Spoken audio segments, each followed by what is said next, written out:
Hello, what is up? And welcome back to Books and Breakdowns, episode 4. Today, I'm going to talk about 3 family dramas that I really like because I've actually come to realize that while I like fiction, I actually do enjoy the genre of drama. So, these are 3 of my favorite fictional dramas, all of which have been written by Indian authors. Let's get to it then.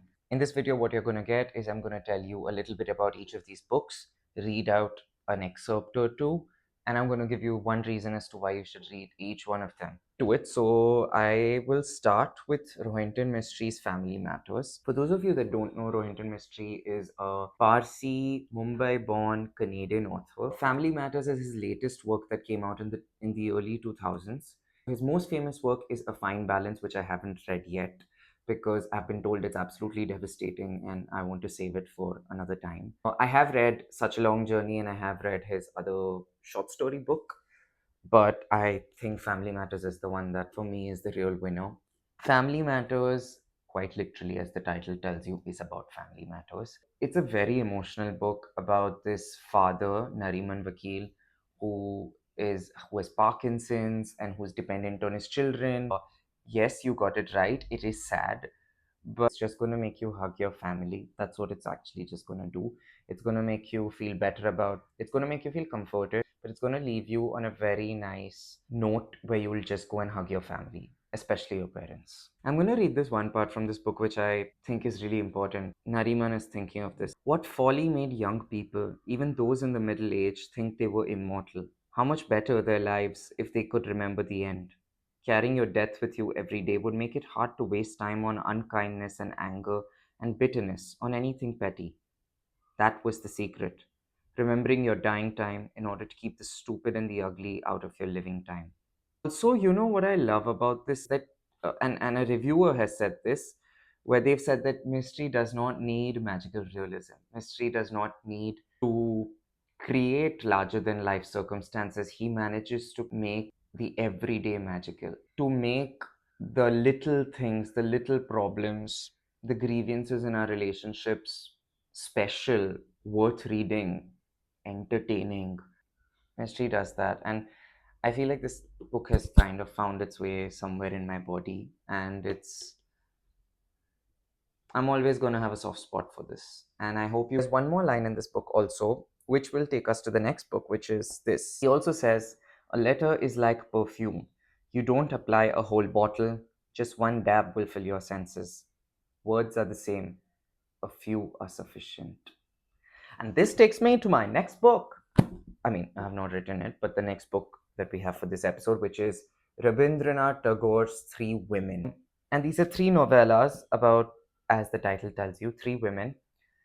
And I don't think I have read something this skillful, this precise, sharp this year. Deviance is good. I reviewed it and I'm talking about it because that's like one of the books I've reviewed on this channel. So I can compare it to that. The reason you should read 3 Women is because one, it's good drama. It really is. It's house politics. It's literally just house politics told through the perspective of 3 women in third person for each of them. And there is drama, there's insecurity, there's the usual grievances, there are pearls of wisdom that are sort of just thrown about, but they are very, very carefully thought of and written. It's entertaining, it's good drama, and it's short. He's written a banging book. That's what I wanted to tell you all also. All of these revolve around a certain extramarital affair, but it's not really an extramarital affair. You can tell that this is good drama. This is like good Sas Bahu type drama, but done brilliantly because you're always questioning because you don't know. You don't know if it's happened or it's not happened. What is the line drawn? How do I draw the line? You don't know nothing. I'm not going to get into each of these novellas. I feel like they're very self-explanatory. What I'm going to do is just read some pearls of wisdom that Tagore has just casually dropped. The truth is that no dependent looks favorably upon another. But even during crisis, one has to pay attention to these minor issues. The world will heap obstacles in your path, but still expect you to keep walking with your load. All those bygone years seem to gaze at him like starving, orphaned children. Like, what the hell? Why would you write something this good? Why would you? It's not fair that someone gets to write like this. It's actually like really unfair. Like other people deserve a chance to also be able to see things like this and to write this and get credit for it. People at large respect wealth only when it towers over everything else. It is not the advantages that wealth brings, it is the enormity of the achievement that gives them joy. Tagore manages to capture a lot of these things that often get dismissed, or at least I think they get dismissed in daily life, like, oh, this guilt that you feel towards a family member or an obligation. And these are things we all experience.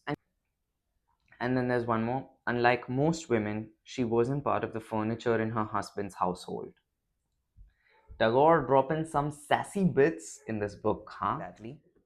And now we come to the winner of this all.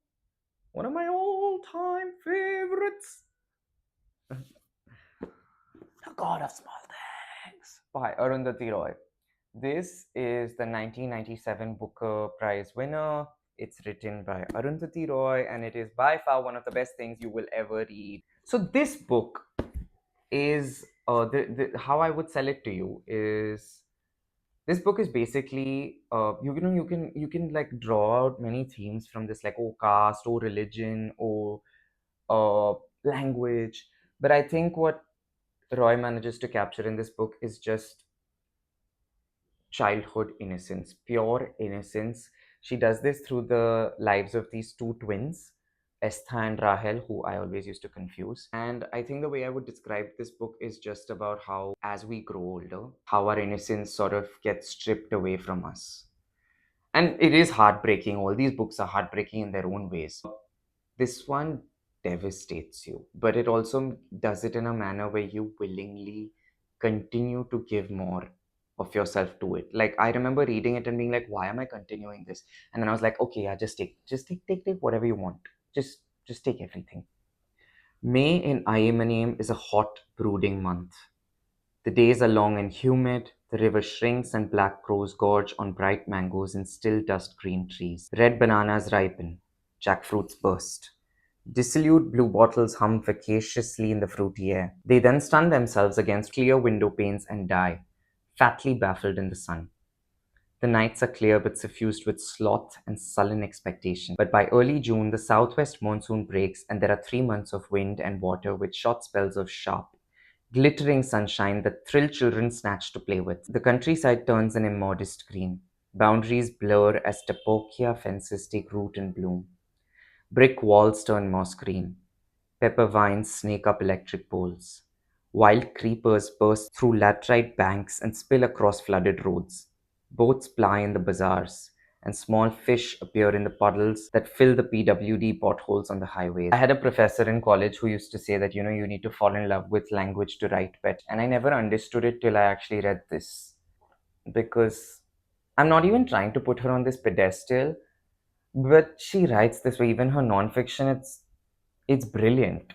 And the humor. I will never forget this one description that she gives of Esther and Rahel with Ammu. They're curled up in her, and she describes them as two semicolons next to the mother. And I was amazed because I felt like I've never thought of it like that. Like, to see language in that sense, to see shapes like that. I Okay, to conclude, each of these books are brilliant. All three are dramas and they're family. They're brilliant family dramas written by Indian authors, and I think you should read them.